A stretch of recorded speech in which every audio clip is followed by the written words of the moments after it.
শুনবেন সর্বশেষ বিশ্ব সংবাদ।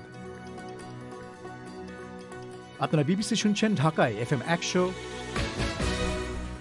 সিলেটে 88.8, রংপুরে 88.8। আপনারা যেখানে আছেন বিবিসি আপনার সাথেই আছে।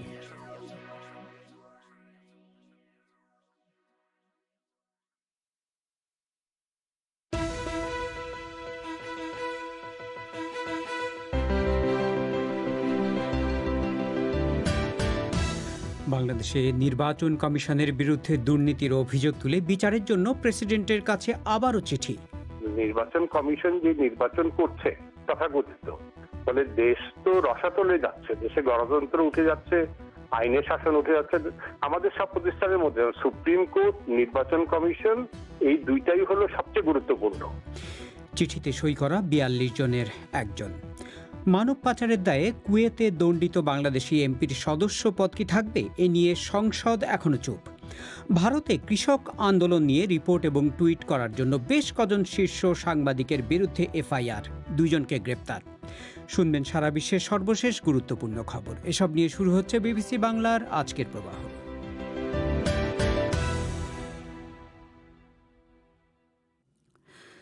রেডিওতে, শর্টওয়েভ এবং বাংলাদেশের বিভিন্ন শহরগুলোতে FM প্রচার তরঙ্গ ছাড়াও বিবিসি বাংলার এই অধিবেশন শুনতে পাচ্ছেন ইন্টারনেটে লাইভ। আমাদের ওয়েবসাইটের ঠিকানা www.bbcbangla.com। আজকের প্রবাহে আপনাদের স্বাগত জানাচ্ছি শাকিল আনোয়ার। বাংলাদেশে নির্বাচন কমিশনের বিরুদ্ধে গুরুতর অসদাচরণ এবং দুর্নীতির অভিযোগ তুলে ৪২ জন বিশিষ্ট নাগরিক আরেকটি চিঠি দিয়েছেন রাষ্ট্রপতির কাছে। সুপ্রিম জুডিশিয়াল কাউন্সিল গঠন করে এসব অভিযোগের তদন্ত করে শাস্তির সুপারিশ করেছেন তারা। একই বিষয়ে এবং একই দাবিতে প্রেসিডেন্টের কাছে এটা তাদের দ্বিতীয় চিঠি ১.৫ মাসের মধ্যে। তারা বলছেন, পূর্বের চিঠিতে যেসব অভিযোগ করা হয়েছে তার সপক্ষে এবার তারা কিছু তথ্য প্রমাণ যুক্ত করেছেন। ২ জন নির্বাচন কমিশনার বলেছেন, এই দ্বিতীয় চিঠিটা সম্পর্কে তারা অবগত আছেন, কিন্তু এখনই কোনো মন্তব্য করতে চান না তারা। আর বাংলাদেশের আইনমন্ত্রী বলেছেন, সুপ্রিম জুডিশিয়াল কাউন্সিল গঠন করে নির্বাচন কমিশনের বিরুদ্ধে বিচারের এই দাবি অযৌক্তিক। এ বিষয়ে আরও জানাচ্ছেন ঢাকা থেকে আমাদের সংবাদদাতা ফারহানা পারভিন। ৪২ জন বিশিষ্ট নাগরিক 4 পাতার যে দ্বিতীয় চিঠিটি দিয়েছেন, সেখানে একটা বেসরকারি টেলিভিশন চ্যানেল এবং 5টা জাতীয় দৈনিকের বিভিন্ন সময়ে প্রকাশিত প্রতিবেদনের লিঙ্ক সংযুক্ত করা হয়েছে। 17 জানুয়ারি দেয়া ওই চিঠিতে বাংলাদেশের রাষ্ট্রপতির কাছে নির্বাচন কমিশনের বিরুদ্ধে গুরুতর অসদাচরণের অভিযোগ এবং সুপ্রিম জুডিশিয়াল কাউন্সিল গঠনের কথা বলা হয়েছে। চিঠিতে ৪২ জন বিশিষ্ট নাগরিকের পক্ষে স্বাক্ষরকারী আইনজীবী শাহদিন মালিক বলছিলেন, নির্বাচন কমিশনের আর্থিক দুর্নীতির বিষয়ে মহাহিসাব নিরীক্ষকের মতো রাষ্ট্রীয় পদ থেকে মত দেওয়া হয়েছে। শাহদিন মালিক বলছিলেন, তারা পূর্বে যে অভিযোগ করেছিলেন সেগুলো আরও জোরদার করেছে নতুন এই তথ্যগুলো। নির্বাচন কমিশন যে আর্থিক অনিয়ম করেছে সেই ব্যাপারে আরো নতুন কিছু তথ্য আমাদের কাছে এসছে। আমরা মহামান্য রাষ্ট্রপতির এইটাও দৃষ্টি আকর্ষণ করেছি যে আমাদের সাংবিধানিক পদ মহাহিসাব নিরীক্ষকও এই ট্রেনিং প্রোগ্রামের ওই আর্থিক দিকগুলি বিবেচনা করে তারাও আপত্তি দিয়েছেন। তাদের দৃষ্টিতেও, একটা রাষ্ট্রীয় প্রতিষ্ঠানের দৃষ্টিতেও এই ট্রেনিং প্রোগ্রামের অর্থ সঠিকভাবে ব্যয় করা হয় নাই। অতএব আমরা মনে করেছি যে এই দুইটা আমাদের পূর্বের অভিযোগগুলিকে আরো জোরালো করে। এই জন্য আমরা মহামান্য রাষ্ট্রপতিকে অনুরোধ করেছি যে এত অভিযোগ আসছে, অতএব এই অভিযোগের সুচারু তদন্তের জন্য সুপ্রিম জুডিশিয়াল কাউন্সিলে ব্যাপারটা তার পাঠানো উচিত। নতুন করে রাষ্ট্রপতিকে চিঠি দেওয়ার বিষয়ে নির্বাচন কমিশনে যোগাযোগ করা হলে 2 জন নির্বাচন কমিশনার বলেছেন, তারা এই চিঠির ব্যাপারে অবগত আছেন, কিন্তু এখনই কোনো মন্তব্য করতে চান না।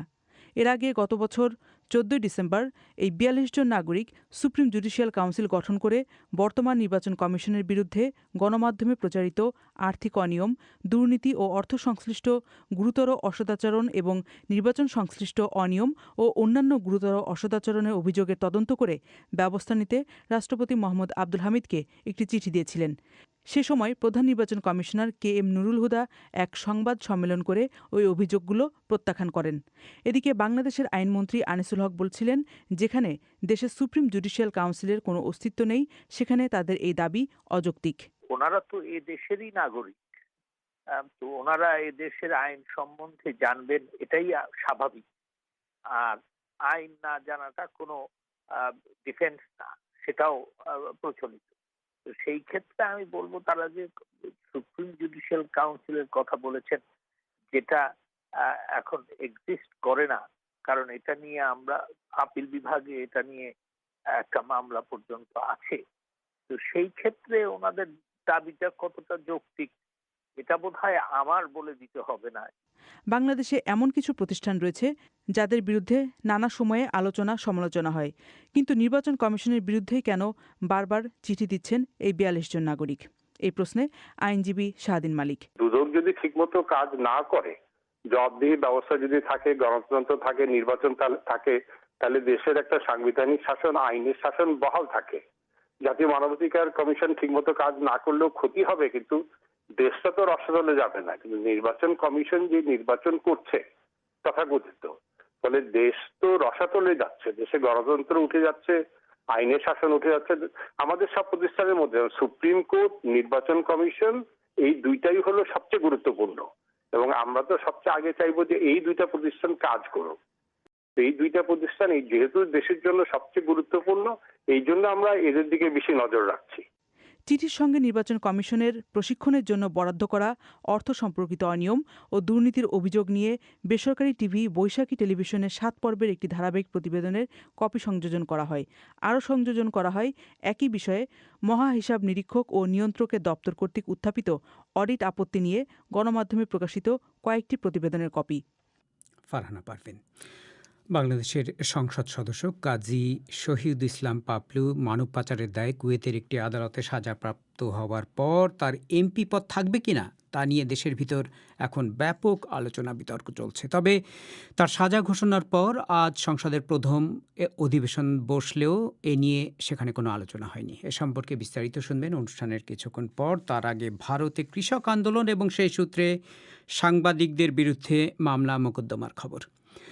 ভারতে প্রজাতন্ত্র দিবসে দিল্লিতে কৃষকদের ট্রাক্টর মিছিল নিয়ে তাদের রিপোর্টিং বা টুইটের জন্য দেশের বেশ কজন শীর্ষস্থানীয় সাংবাদিকের বিরুদ্ধে বিভিন্ন রাজ্যে দেশদ্রোহের অভিযোগ আনা হয়েছে।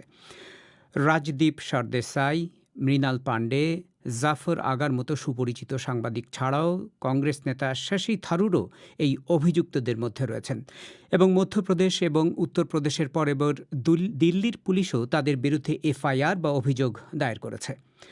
ভারতে সাংবাদিকদের সংগঠন এডিটর্স গিল্ড অফ ইন্ডিয়া এক বিবৃতিতে এই পদক্ষেপের কড়া নিন্দা করে বলেছে যে বাছাই করা সাংবাদিকদের নিশানা করে যেভাবে তাদের ভয়ভীতি দেখানো হচ্ছে তা কিছুতেই গ্রহণযোগ্য নয়। এদিকে কৃষক আন্দোলনের খবর সংগ্রহের সময় দিল্লি সীমান্ত থেকে পুলিশ গতরাতে ২ জন সাংবাদিককে গ্রেপ্তারও করেছে। এ বিষয়ে দিল্লি থেকে আরও জানাচ্ছেন আমাদের সংবাদদাতা শুভজ্যোতি ঘোষ। গত ২৬শে জানুয়ারি দিল্লিতে কৃষকদের ট্রাক্টর র্যালি চলাকালীন শহরের আইটিও এলাকায় একজন কৃষকের মৃত্যু নিয়ে রাজদীপ সরদেশাই ও দেশের আরও কয়েকজন সাংবাদিক যা রিপোর্ট করেছিলেন তার জন্য তাদের চরম ভোগান্তি চলছে অব্যাহতভাবে।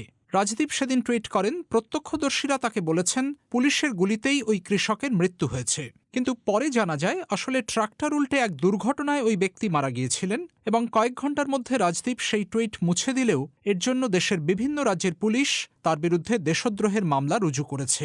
একই অভিযোগে অভিযুক্তদের মধ্যে আছেন ন্যাশনাল হেরাল্ড গোষ্ঠীর সিনিয়র সম্পাদক মৃণাল পাণ্ডে, দ্য ক্যারাভ্যান ম্যাগাজিনের পরেশনাথ ও অনন্তনাথ, কওমি আওয়াজের সম্পাদক জাফর আগা প্রমুখ। All of us who have been in the field, who have covered conflict, who have traveled, who have been on the road, and not just in the studios, know. Editors guild of ইন্ডিয়ার president সীমা মুস্তাফা বলছিলেন, আমরা যারা বছরের পর বছর ফিল্ডে নেমে সংঘর্ষ, দাঙ্গা, জাতি সংঘাত ইত্যাদি কভার করেছি, তারা জানি প্রত্যক্ষদর্শীদের বয়ানের ওপর কিভাবে আমাদের নির্ভর করতে হয়। তাতে কখনো যে ভুলভ্রান্তি হয় না তা নয়, আর এখানে সেরকম ভুল হয়েছে কিনা তাও বলা যায় না, কিন্তু তাই বলে দেশদ্রোহের চার্জ? এই দেশদ্রোহ আইনটাই বহু বছর আগে তুলে দেওয়া উচিত ছিল, আর সেটা না করে সরকার সেটাকে সাংবাদিকদের ভয় দেখানোর কাজে লাগাচ্ছে, যাতে তারা কিছু লেখার আগে দুবার ভাবতে বাধ্য হয়। This is only being done to intimidate, harass, victimize. তবে অভিযোগকারীরা পাল্টা যুক্তি দিচ্ছেন, এইসব ব্যক্তির ডিজিটাল ব্রডকাস্ট ও সোশ্যাল মিডিয়া পোস্টের কারণেই সেদিন রাজধানীর বুকে সহিংসতা ছড়িয়ে পড়েছিল। উত্তরপ্রদেশের নয়ডাতে এমনই একজন সাধারণ মানুষের অভিযোগের ভিত্তিতে পুলিশ এফআইআর নিয়েছে। দিল্লি পুলিশের অভিযোগপত্রেও বলা হয়েছে, এদের মিথ্যা, বিভ্রান্তিকর ও ভুল তথ্য প্রচারের কারণেই হিংসা উস্কানি পেয়েছিল। অমিত মালভিয়ার মতো বিজেপি নেতারাও সোশ্যাল মিডিয়াতে রাজদীপ সরদেশাইদের ক্রমাগত আক্রমণ করে চলেছেন। বিভিন্ন দক্ষিণপন্থী নিউজ চ্যানেলেও চলছে এই সাংবাদিকদের বিরুদ্ধে লাগাতার প্রচারণা। क्योंकि दंगा फैलाने में राजदीप सरदेसाई तो सबसे आगे रहते हैं और इन्होंने अपने ट्वीट में लिखा। দিল্লিতে জনপ্রিয় ইউটিউবার সুমন পান্ডে যেমন বলছেন, পুলিশের গুলিতে মৃত্যুর এত বড় মিথ্যা কথা বলে রাজদীপ সরদেশাই একটা দাঙ্গা বাঁধিয়ে দিলেন, যেমনটা তিনি প্রায়ই করেন। অথচ সেটা ডিলিট করার সময় কোনো ভুল স্বীকার নয়, ক্ষমা চাওয়া নয়, একেবারে চোরের মতো চুপচাপ সেটা মুছে দিলেন। चुपचाप चोरों की तरह जो हमेशा हरकत करते हैं, उन्होंने ट्वीट को डिलीट कर दिया। তবে ভারতের প্রধান সাংবাদিক সংগঠনগুলো প্রায় সবাই একজোট হয়েই তাদের অভিযুক্ত সহকর্মীদের পাশে দাঁড়িয়েছেন। सरकारों के साथ पत्रकारों की कभी मित्रता नहीं होती। हम उनको आईना दिखाते हैं। अगर कोई पत्रकार किसी पॉलिटिशियन দিল্লির জাতীয় প্রেস ক্লাবে এক প্রতিবাদ সভায় ইন্ডিয়ান উইমেন প্রেস কোরের সাধারণ সম্পাদক ভেনিতা পান্ডে যেমন বলছিলেন, সরকারের সাথে সাংবাদিকদের আসলে কখনো বন্ধুত্ব হয় না, তাদের আয়না দেখানোই আমাদের কাজ। কোনো সাংবাদিকের সঙ্গে যদি কোনো রাজনীতিকের মিত্রতা হয় বা কেউ যদি সরকারের খুব ঘনিষ্ঠ হয়ে পড়ে, সেটাকে সমস্যা হিসেবেই দেখা উচিত। আমাদের সরকার সেটা বুঝেও না বোঝার ভান করছে, আর কেউ সমালোচনা করলেই আইনের অপব্যবহার করে তাদের ভয় দেখাচ্ছে। সিপিজের পরিসংখ্যান তো বলছে, সাংবাদিকদের জেলে পড়ার ক্ষেত্রে ভারতও খুব শিগগিরই তুরস্ক, সৌদি, মিশর বা চীনের সঙ্গে এক কাতারে চলে আসবে। और मुझे लगता है कि अब भारत उस लिस्ट में बहुत जल्दी शामिल हो जाएगा। ভারতে এক ঝাঁক শীর্ষ সাংবাদিকের ওপর যখন গ্রেপ্তারির খাঁড়া ঝুলছে, তখন গতরাতে দিল্লি সীমান্তে সিংঘুতে কৃষক আন্দোলন কভার করার সময় মনদীপ পুনিয়া ও ধর্মেন্দ্র সিং নামে দুজন সাংবাদিককেও দিল্লি পুলিশ তুলে নিয়ে যায়। সারা রাত লকআপে আটক রাখার পর এদিন সকালে তাদের ছেড়ে দেওয়া হয়েছে। শুভজ্যোতি ঘোষ, দিল্লি থেকে। বাংলাদেশে ফেসবুক আজ কি নিয়ে সরগরম, এ নিয়ে শুনবেন অনুষ্ঠানের কিছুক্ষণ পর। তার আগে সংক্ষিপ্ত বিশ্ব সংবাদ পুলক গুপ্তের কাছে। রাশিয়ায় আটক বিরোধী নেতা আলেক্সেই নাভালনির মুক্তির দাবিতে সরকারি নিষেধাজ্ঞা অবজ্ঞা করে বিভিন্ন শহরে হাজার হাজার মানুষ বিক্ষোভ করেছে। রাশিয়ার বিভিন্ন মিডিয়া বলছে, এখন পর্যন্ত 1000-এরও বেশি লোককে গ্রেপ্তার করা হয়েছে। এক সপ্তাহ আগে এরকম বিক্ষোভে যোগ দেওয়ার জন্য যত মানুষকে গ্রেপ্তার করা হয়েছিল, এই সপ্তাহান্তে আটকের সংখ্যা তার 4 গুণ। মস্কো থেকে বিবিসির একজন সংবাদদাতা বলছেন যে বিক্ষোভকারীদের সাথে পুলিশের অনেকটা ইঁদুর বেড়াল খেলা চলছে। পুলিশ ধাওয়া দিলেই লোকজন পালাচ্ছে, কিন্তু একটু পর আবার জড়ো হচ্ছে। আগামী মাসে সাবেক মার্কিন প্রেসিডেন্ট ডোনাল্ড ট্রাম্পের ইমপিচমেন্ট অর্থাৎ সেনেটে বিচারের জন্য তার পক্ষে আইনজীবীদের যে দলটি প্রস্তুতি নিচ্ছে, তাদের মধ্যে অন্তর্কলহ শুরু হয়েছে। বিভিন্ন খবরে বলা হচ্ছে, মিস্টার ট্রাম্পের আইনজীবী দলের 2 জন সিনিয়র সদস্য বুচ বাওয়ার্স এবং ডেবোরা বারবেরি নিজেদের প্রত্যাহার করে নিয়েছেন। এছাড়া আরও 3 জন আইনজীবীও চলে গিয়েছেন। কোনো কোনো সূত্র বলছে, কৌশল নিয়ে আইনজীবীদের মধ্যে বড় রকম মতভেদ তৈরি হয়েছে। 8ই ফেব্রুয়ারি কংগ্রেসে এই ইমপিচমেন্টের শুনানি শুরু হওয়ার কথা। চীনের উহান শহরে জ্যান্ত পশু পাখির যে বাজারে প্রথম করোনা ভাইরাস শনাক্ত হয়েছিল, বিশ্ব স্বাস্থ্য সংস্থার একটি তদন্ত দল সেটি সরেজমিনে দেখতে গিয়েছিলেন। হিমায়িত খাদ্য কিভাবে সংরক্ষণ করা হয় তা দেখতে তদন্তকারীরা ওই শহরের একটি হিমাগারে গিয়েছিলেন। চীনা সরকার দাবি করে যে করোনা ভাইরাসের উৎপত্তি অন্য কোনো দেশে এবং আমদানি পণ্যের মাধ্যমে তা চীনে ঢুকেছে। ডব্লিউএইচওর তদন্ত কাজে চীন সরকার কড়া নজরদারি করছে। দোহায় শান্তি আলোচনায় অংশ নেয়া আফগান আলোচকরা অভিযোগ করেছেন যে তালেবান এই প্রক্রিয়াকে তেমন গুরুত্ব দিচ্ছে না। সাংবাদিকদের সঙ্গে কথা বলার সময় তারা বলেন, আলোচনা এখন বন্ধ আছে। তালিবান ও যুক্তরাষ্ট্রের মধ্যে একটি গুরুত্বপূর্ণ দ্বিপাক্ষিক চুক্তি নিয়ে অনিশ্চয়তার মধ্যে এই মন্তব্যের কথা জানা গেল। জো বাইডেনের নতুন প্রশাসন বলছে তারা এই চুক্তিটি পুনর্বিবেচনা করছে, যাতে মে মাসের মধ্যে আফগানিস্তান থেকে সব মার্কিন সৈন্য প্রত্যাহারের জন্য যুক্তরাষ্ট্রের অঙ্গীকারের কথা আছে। তবে সমালোচকরা বলছেন যে তালেবান এখনও আল কায়দার সাথে তাদের সম্পর্ক ছেদ সহ তাদের শর্তগুলো পূরণ করেনি। ভারতের দিল্লিতে গত মঙ্গলবার বিক্ষোভরত কৃষকদের লাল কেল্লায় ঢুকে পড়ার ঘটনাকে জাতীয় পতাকার অবমাননা বলে বর্ণনা করেছেন প্রধানমন্ত্রী নরেন্দ্র মোদী। রেডিওতে দেয়া এক ভাষণে তিনি বলেন, ওই ঘটনা দেখে ভারত হতবাক হয়েছে। দেশটিতে গত 3 মাস ধরে কৃষি সংস্কার আইনের বিরুদ্ধে কৃষকরা বিক্ষোভ করছেন। মঙ্গলবার প্রজাতন্ত্র দিবসের অনুষ্ঠান চলার সময় ট্রাক্টর মিছিল নিয়ে আসা কৃষকদের একাংশ লাল কেল্লায় ঢুকে পড়ে এবং তাদের সাথে পুলিশের সংঘর্ষ হয়। বিশ্বের দরিদ্রতম দেশগুলোতে 200 কোটি করোনা ভাইরাসের টিকা বিতরণের কাজে জাতিসংঘকে সহায়তা করার এক পরিকল্পনার কথা ঘোষণা করেছে দুবাইয়ের আমিরাত। বিশ্বের সরবরাহ ব্যবস্থার একটি কেন্দ্র হিসাবে দুবাই এই কাজে তার বিমান ও জাহাজ চলাচলের বিশাল নেটওয়ার্ককে কাজে লাগাবে। দুবাই ইতিমধ্যেই ত্রাণ বিতরণ ও আনা নেয়ার ক্ষেত্রে পৃথিবীর অন্যতম বৃহৎ এক কেন্দ্রে পরিণত হয়েছে। গত সপ্তাহে দুবাই ভিত্তিক একটি আন্তর্জাতিক বন্দর ব্যবস্থাপনা প্রতিষ্ঠান নিম্ন ও মধ্য আয়ের দেশগুলোতে টিকা পাঠানোর কাজে জাতিসংঘের শিশু বিষয়ক সংস্থা ইউনিসেফকে সহায়তা করতে রাজি হয়। এই সহযোগিতা দেয়া হবে বিনামূল্যে। পুলক গুপ্ত, আপনারা শুনছেন বিবিসি বাংলার সন্ধ্যাবেলার অধিবেশন প্রবাহ। এবারে আজকের খেলাধুলোর খবর রায়হান মাসুদের কাছে।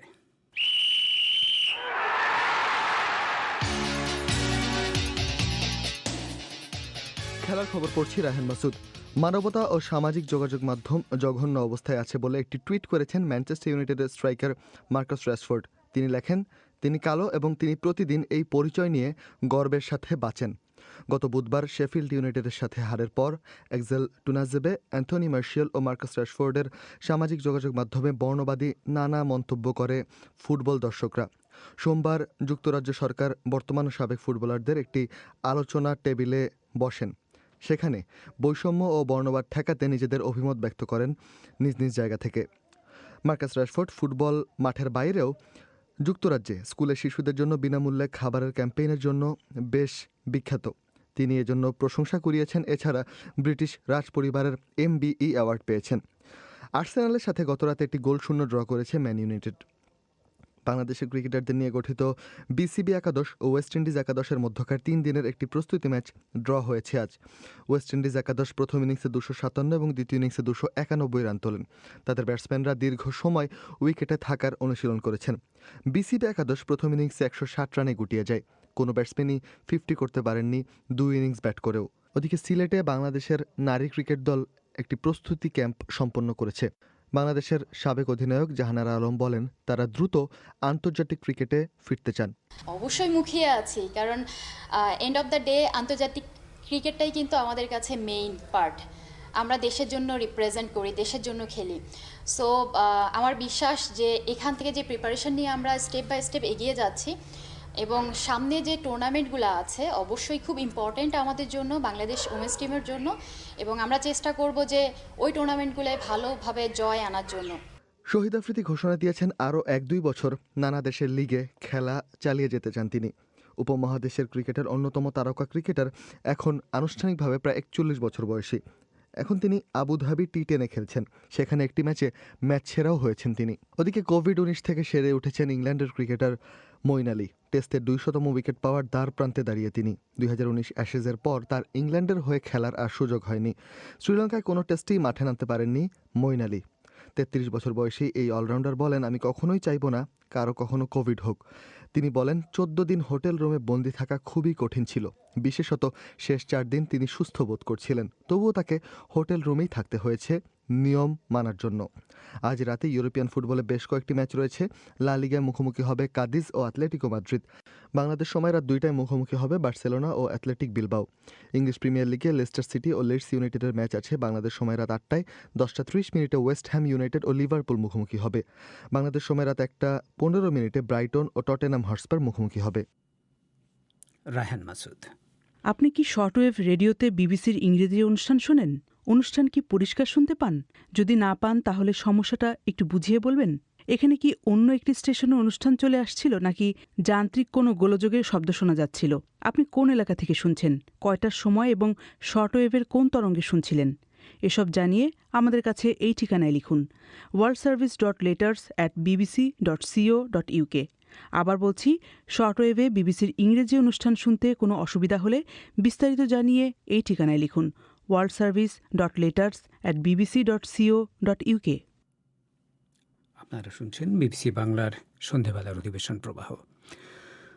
বাংলাদেশের সংসদ সদস্য কাজী শহীদ ইসলাম পাপলু মানব পাচারের দায়ে কুয়েতের একটি আদালতে সাজাপ্রাপ্ত হওয়ার পর তার এমপি পদ থাকবে কিনা তা নিয়ে দেশের ভিতর এখন ব্যাপক আলোচনা, তর্ক বিতর্ক চলছে। বিশেষ করে সোশ্যাল মিডিয়া এ নিয়ে সরগরম। সাজা ঘোষণার পর আজ রোববার সংসদের প্রথম অধিবেশন বসলেও এ নিয়ে সেখানে কোনো আলোচনা হয়নি। তবে সরকার এবং বিরোধী দলীয় দুজন সাংসদ বিবিসিকে বলেছেন, যেহেতু তার অপরাধের কারণে সাজা হয়েছে, তাই নীতিগতভাবে তার সংসদ সদস্য পদ থাকার কোনো সুযোগ নেই।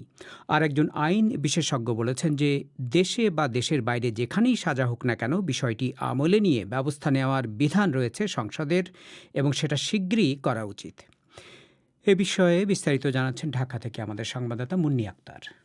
সম্প্রতি বাংলাদেশের লক্ষ্মীপুর 2 আসনের এমপি কাজী শহীদ ইসলাম পাপুলের বিরুদ্ধে অর্থ ও মানব পাচারের মামলায় 4 বছরের কারাদণ্ড ও 53 কোটি টাকার বেশি জরিমানা করে রায় দেয় কুয়েতের একটি আদালত। এ ঘটনার পর বাংলাদেশের সংসদে সদস্য হিসেবে তার পদ থাকবে কিনা সে বিষয়ে আলোচনা শুরু হয়। তার বিরুদ্ধে সাজা হওয়ার পর আজ প্রথম সংসদ অধিবেশন বসলেও এ বিষয়ে কোনো আলোচনা হয়নি।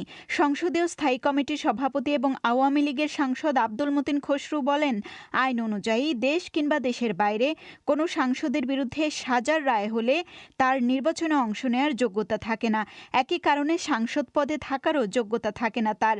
এ কারণেই এমপি কাজী শহীদ ইসলাম পাপুলের বিরুদ্ধে ব্যবস্থা নিতে আলোচনা চলছে বলেও জানান আব্দুল মতিন খসরু।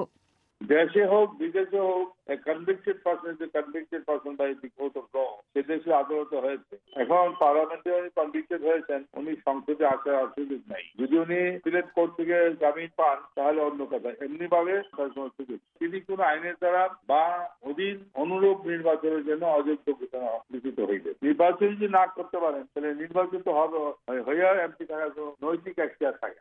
তবে বাংলাদেশের অন্যতম প্রধান বিরোধী দল বিএনপির সাংসদ রুমিন ফারহানা অভিযোগ করেছেন যে শুরু থেকেই সাংসদ পাপুলের বিরুদ্ধে অভিযোগের বিষয়টি সংসদে ধামাচাপা দেওয়ার প্রচেষ্টা ছিল।